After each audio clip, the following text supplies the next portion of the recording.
Bonjour, collectif Herbel, Marseille 11e, qui nous-mêmes sommes dans l'insalubrité totale. Par contre, 11e dit Saint-Bernabé, 12e, on est vraiment à côté. Mais nous, Herbel, c'est un quartier qu'ils ont ghettoisé, qu'ils ont abandonné depuis X années. On se bat contre des microbes dans l'eau, on a la légionelle. Actuellement, dernièrement, on a trouvé encore un autre microbe dans l'eau froide. On ne peut plus vivre chez nous, on ne peut plus avoir accès à nos robinetteries, on a des gros problèmes, on a fait appel, on est un collectif, on est parti en préfecture, on a vu avec tous ces bailleurs, on essaye de négocier, oui, on a fait aussi une action en justice qui a fait peur aux bailleurs, là ils se sont mis... On a gagné, oui, on a gagné, mais on n'a pas tout à fait gagné. Mais on n'a pas gagné.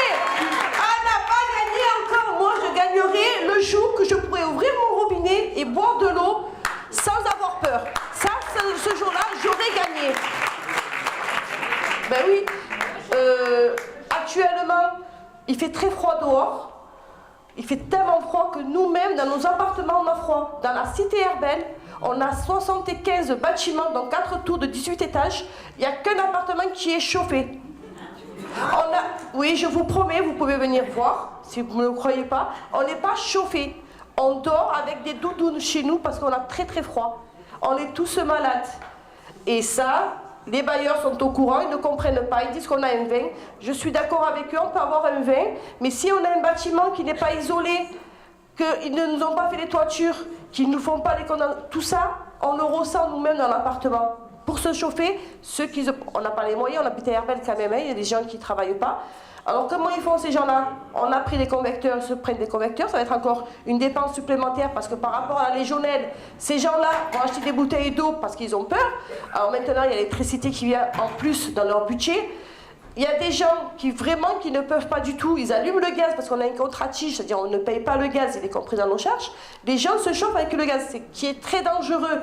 Il suffit d'un moment d'inondation, ça peut éclater, ça peut exploser. Il y a du gaz, comment on dit? Voilà. C'est vraiment on vit dans une insalubrité totale. Et cerise sur le gâteau, ce qu'on a aussi, c'est l'appartement insalubre. C'est-à-dire que vraiment, c'est de l'humidité, comme l'a dit Aïcha qui est partie, collectif Borelli. Nous-mêmes, nous sommes dans on a été construit sur des marécages, oui, pardon. Et on est dans la même situation, il y a tout qui remonte à la surface. Voilà. Voilà. Alors, mais Godet va te dire de quoi tu te plains, tu as un toit. Oui, mais c'est un toit, engine, si j'ai un toit, mais comme j'ai dit, je ne peux pas m'avoir, je ne peux pas me chauffer. Ça, on appelle ça un toit. C'est pas un toit. On a des gens qui vivent dans des appartements, honnêtement, on a fait des vidéos nous-mêmes aussi, comme elle a dit aussi. C'est vrai qu'il y a que comme ça qu'ils ont peur. On fait venir la presse, parce qu'on a aussi une expertise qui dit qu'il y a la légionelle, à l'heure actuelle, qu'on a une bactérie dans l'eau froide à l'heure actuelle, mais ils ne trouvent pas. Alors, pour nous sauver, soi-disant, on nous met du chlore, on nous chlore les robinetteries. Mais le chlore, ce qu'il fait dans notre corps, il nous fait venir le cancer, on perd des cheveux, on a des plaques, on a des boutons. Franchement, on n'a plus rien. Voilà. Merci.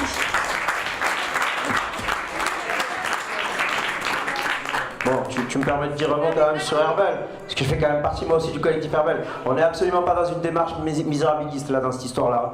Quand je disais qu'on avait gagné, c'est que oui, ce collectif-là en particulier à Marseille peut-être, est celui qui a poussé la logique le plus loin avec celui des McDo, où il y a la mobilisation citoyenne, mais il y a l'action en justice.